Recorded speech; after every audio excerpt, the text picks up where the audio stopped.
Imagine you could press a button right now and feel completely happy for the rest of your life.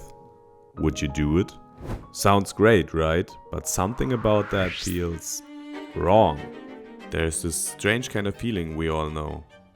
That quiet mix of excitement and purpose when you're working towards something that really matters to you. You pour in time, effort, energy. Weeks, months, sometimes even years. It might be as small as reading a book or running a 5K, or as big as getting your degree or moving abroad. In my case, it was publishing my first YouTube video. I spent weeks working on the video, writing down ideas, forming a script, more than lots of pressing the record button, endless cuts. But I loved every second of it. And when I finally uploaded it, that excitement hit its peak. People watched, even comments came in. I was truly happy, right? At least I thought that's what it was. But after a while that feeling started to fade. Not completely, just enough for me to start wondering why. And maybe that's what we all do. We chase something thinking it'll finally make us happy. But when we get it, we start looking for the next thing. So where does it end? Are we ever really happy when we finally have enough? Or does happiness fade the moment we try to hold on to it? Is it something we can create through what we do? Or something we lose the more we try to find it? How would you even describe happiness to someone who's never felt it? Maybe it's the smell of rain, the first spring breeze, or laughing with your friends until 4 a.m. It's not always a big moment. Sometimes it's just that lightness inside, a warmth spreading quietly through your chest. So how can we be happy? And is happiness even something we can achieve as an end goal? To answer that, we first need to understand that happiness is an emotion, just like sadness, anger, or fear. Only because these emotions exist does happiness have a real meaning. I felt stuck and frustrated while studying, so I went for a run. The first few minutes were miserable, cold, tired, and in a bad place mentally. But little by little, my mood shifted. By the end, I felt better. Not great, of course, but more focused, more happy. I think the meaning of happiness comes from contrast, from experiencing other emotions. Imagine eating your favorite meal. It tastes incredible, you enjoy every bite. Now imagine eating it every single day. Eventually it stops feeling special, and after a while you might not even enjoy it at all anymore. Happiness works the same way.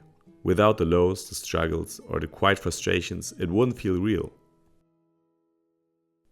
But can we make ourselves happier? I'm a big believer in creating a life you actually enjoy. But first, you need to figure out what actually brings me joy.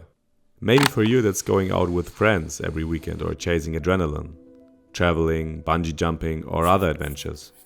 For someone else, it might be finally reading that great book, going for a long hike in the mountains, or just enjoying a quiet day at home. The thing is, when we try to optimize every second of our lives to squeeze out the last drop of time, many of us end up feeling stressed or unhappy.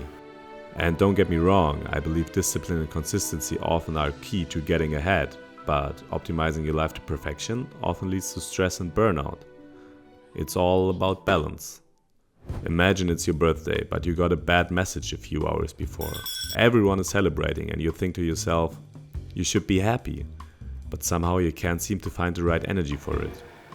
When we force happiness, we often end up stressed or disappointed because we have high expectations and an emotion can't be forced. Aren't you happy? But still, shouldn't we be happier having everything we need, at least materialistically?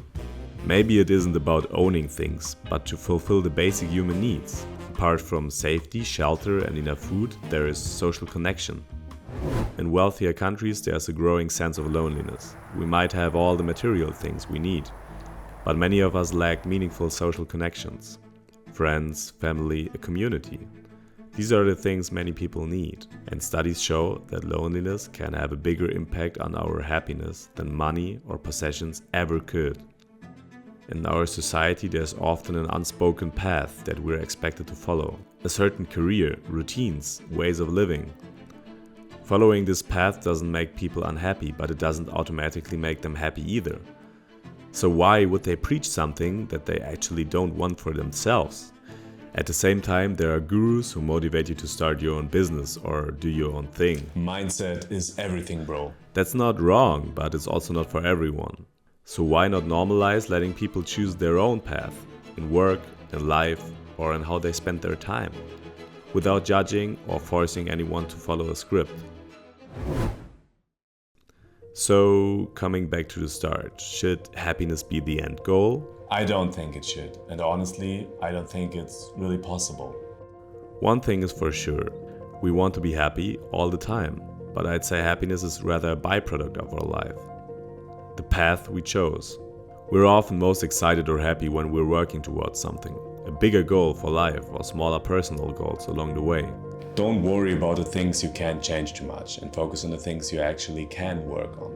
And don't get me wrong, it's perfectly fine to feel other emotions too. Sometimes joy comes from the little things. Food, friends, quiet mornings. Perhaps that's what life is about, the small moments of happiness we find along the way.